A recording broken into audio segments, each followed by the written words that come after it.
Ever wonder what a gentle push has in common with a massive rocket launch? Or, what connects a tiny little nudge to the unstoppable power of a freight train? They might seem like they're from completely different worlds, but believe it or not, they're all playing by the exact same rules, the rules of force and momentum.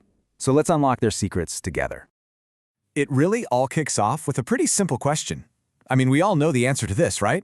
Intuitively, you just say, well, the train is bigger. But in physics, we need a better word than just bigger. This question, right here, gets to the absolute heart of what we're talking about today. It's the big mystery we're going to solve. So, to figure this out, let's start with a kind of new idea. Instead of just talking about how fast something's going, let's think about how much motion content it has. Its oomph, its unstoppability. This is the quality that makes that train so much harder to stop than the bike. And of course, physicists have an official name for this oomph, or motion content. It's called momentum. For now, just think of it like this. The more momentum something has, the tougher it is to stop. It's literally a measure of its unstoppability. Now this is really important. Momentum isn't just about speed, and it's not just about how heavy something is. It's a team effort. A slow-moving but really massive bowling ball can have just as much unstoppability, the same amount of momentum, as a super fast but really light baseball. It's that combo of mass and speed that really counts. And this is the cool part. The way scientists calculate it is just as simple as it sounds. The formula is exactly what we just saw.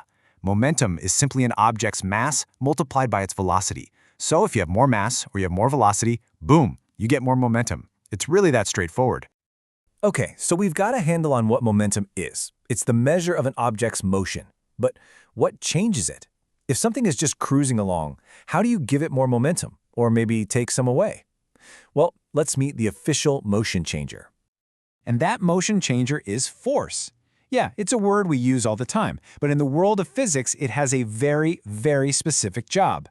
A force is any push or any pull that can make something start moving, stop moving, speed up, slow down, or even just change direction. If an object's momentum is changing, you can bet a force is the reason why.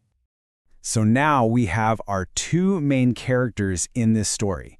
We've got momentum, which is the amount of motion, and we've got force, which is the changer of motion. So let's see how they actually work together in a simple real-world story. Okay, picture a car just sitting at rest. Its velocity is 0, right? So its momentum is also 0. Easy enough. Then, someone comes along and starts pushing it. That push, that's a force. And what happens? The car's velocity starts to increase. It accelerates. And because momentum is just mass times velocity, as that velocity climbs, the momentum climbs right along with it. The force directly caused the change in momentum. Now, here's the thing. What we've just described, this really direct, kind of obvious link between a push and a change in motion, it isn't just a neat little idea. It's actually one of the most important principles in all of physics, and we can trace it all back to one guy, Isaac Newton. This was Newton's brilliant insight. He realized that a force doesn't just cause a change in momentum, it actually determines how quickly that change happens. That phrase, rate of change, that's the secret sauce here. It's not just that you're pushing the car, it's how hard you're pushing it that really matters. So the main point is this. If you push that car gently, its momentum will go up, but it'll go up slowly. But if you push it with everything you've got, a much bigger force, its momentum is going to shoot up way more quickly. A bigger force means a faster change. And what's really cool is we can actually see how Newton got to his famous equation just from this one single idea. Okay, so we start with this concept. Force is the change in momentum over a certain amount of time. We already know that momentum is just mass times velocity, so we can pop that into the equation. And here's the final leap. What do we call a change in velocity over time? Well, that's the definition of acceleration. And there it is. Force equals mass times acceleration. F equals ma. This legendary equation that engineers and scientists use every single day, it's not some random rule that appeared out of nowhere. It comes directly from that bigger, more intuitive idea that force is what changes momentum over time. It's basically a powerful shortcut built on a simple truth.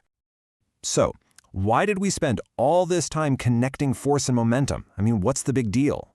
Well, understanding this relationship isn't just for a physics test. It's basically the rule book for how everything in our entire universe moves. This relationship is absolutely everywhere. Engineers use it to design those crumpled zones in cars, which increase the time of an impact to lower the force.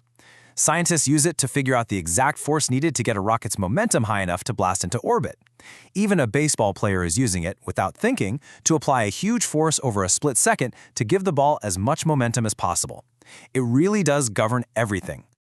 So if you take away just one single thing from all this, let it be this: force and momentum are a team. Momentum is the measure of how much motion an object has. It's its unstoppability. And force? Force is the changer. It's the only thing in the universe that can alter that amount of motion. And that leads us to one final thought to chew on. The moon isn't traveling in a straight line, right?